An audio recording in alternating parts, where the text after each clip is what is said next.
Welcome to Washington, D.C. I'm Josh Halpern, your driver, your host to the section, What Are Marketplaces? We're going to break this down for you, but since we're under a bridge, it is quite noisy here in Georgetown. We're going to step in the van with our freaky friends and take this ride. See you soon. So in order to take the road trip to Marketplace Land, we need to cover the basics. Many of these topics are known to you in some way, but I want to level set and give you the terminology you may need when discussing strategies internally or asking questions to overseas partners, distributors, agencies, all of those. So let's talk about marketplaces. What are they and what types of marketplaces there are out there in the vast landscape of digital retail? A marketplace is an online platform. Let's start there, either on a website or an app, designed as a shopping center to facilitate shopping from different sources. The role of a marketplace is to bring buyers and sellers together through a multi-vendor platform. You got this so far. So in marketplaces, the owner doesn't always own the inventory. Their goal is mainly to attract people to the platform and convert views into sales for sellers like you, for example. Ultimately, a platform or a marketplace owner's job is to provide the best platform possible to present other people's inventory and to facilitate transactions with buyers. Of course, marketplaces like Amazon have stepped past their original role as marketplaces and now sell directly to consumers. But for now, let's discuss marketplaces in its purest form. Basically, marketplaces are the biggest shopping centers you've ever seen, with hundreds of millions of products on their shelves that now represent over 60% of all retail sales. Now, there are 150 different marketplaces out there, probably even more, about a third of those based in the US. So while Amazon's recognized as basically the largest marketplace, of course, depending on user numbers, you might call Alibaba one of the largest marketplaces with Tmall, but we're not going to get into that today. Essentially, it depends in terms of where you want to sell into as to which marketplace you feel is right for you. In North America and in most places in the world, Amazon's recognized as the largest marketplace, but it really depends where you want to sell into as to what marketplace might be dominant or appropriate for you. In North America, some of the marketplaces are Amazon, eBay, Walmart, Etsy, Alibaba, even in North America, Google, Express, Best Buy, and Wayfair. Again, in Asia, you've got Alibaba, you've got Jingdong, you've got a few others, and in South America, you've got Mercado Libre, Linio, Falabella. So it depends on where you want to go. Of course, not all of them serve the same purpose or target the same audiences. In this video, we'll have a quick look into the different types of marketplaces depending on what they sell and whom they sell to: B2B, business to business, B2C, business to consumer, or P2P, peer to peer. And now, how managed are they? Unmanaged, lightly managed, or fully managed? Marketplace types. Marketplaces divided by what they sell: vertical, horizontal, or both, which we can call global for the sake of this discussion.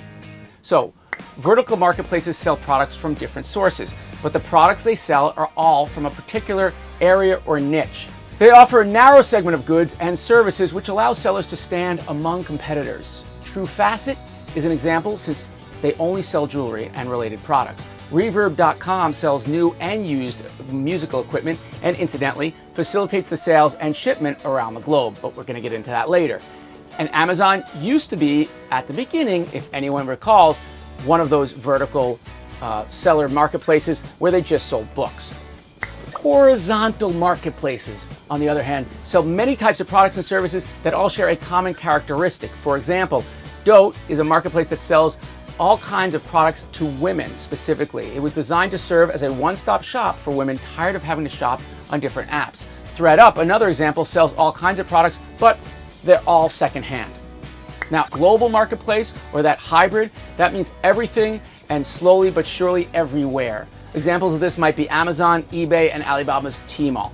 They have become massive marketplaces, selling everything and almost everywhere, including a gremlin figure that grows chia seeds out of its body. Wife, birthday present, hint, that's just what I need. So, now a lot of people categorize marketplaces mostly by horizontal and vertical. So vertical ones might be for a specific niche of products, and horizontal might be a wide scope of products for either a specific group of people or a wide group of people. But another way to categorize marketplaces is by whom they're selling to. In this case, we talk about B2B, B2C, or P2P marketplaces: business to business, business to consumer, peer to peer. Let's start with B2B marketplaces, or business to business, are platforms where suppliers sell their products to other suppliers in bulk. They're usually managed by a third party as a way to automate the selling and buying process and improve transparency. Example of these marketplaces are platforms like Made in China, Alibaba.com, eWorld Trade, and Amazon also fits here because they're increasingly selling B2B. Even some industries like auto industries have come together and aggregated their products to provide online marketplaces for B2B parts sales. As much as we've seen exponential growth in B2C, it's dwarfed by the B2B online sales trajectory in the coming years. Now, B2C marketplaces, or B2 consumer, involve a transaction between two types of users, the seller and the buyer. Businesses using these marketplaces skip the part where they have to sell their products to other businesses responsible for selling to individual consumers.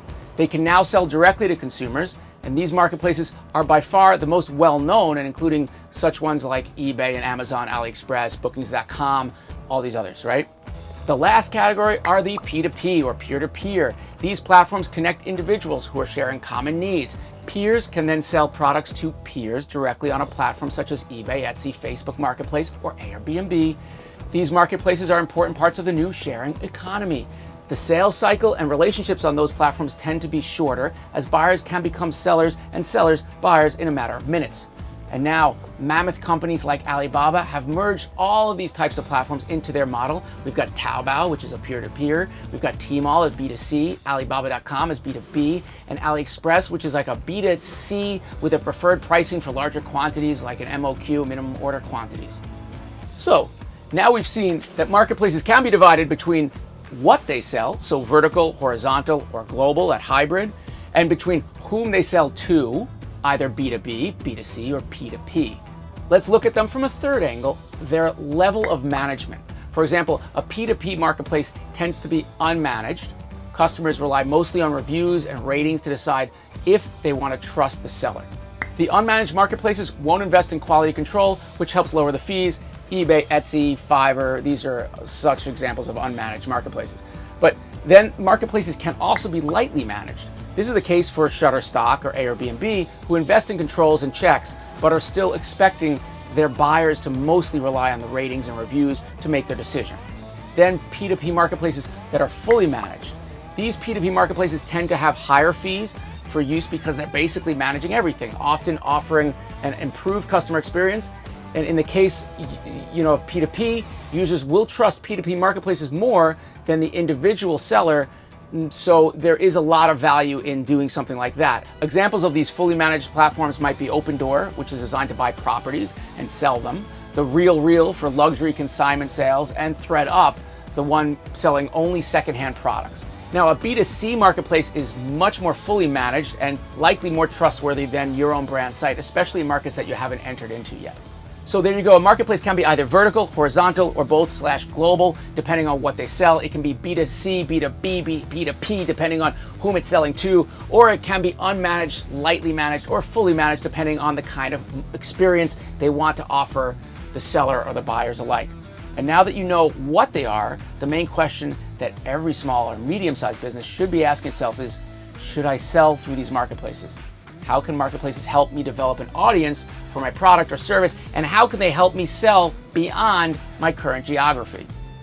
And that brings us to the next topic and the next video.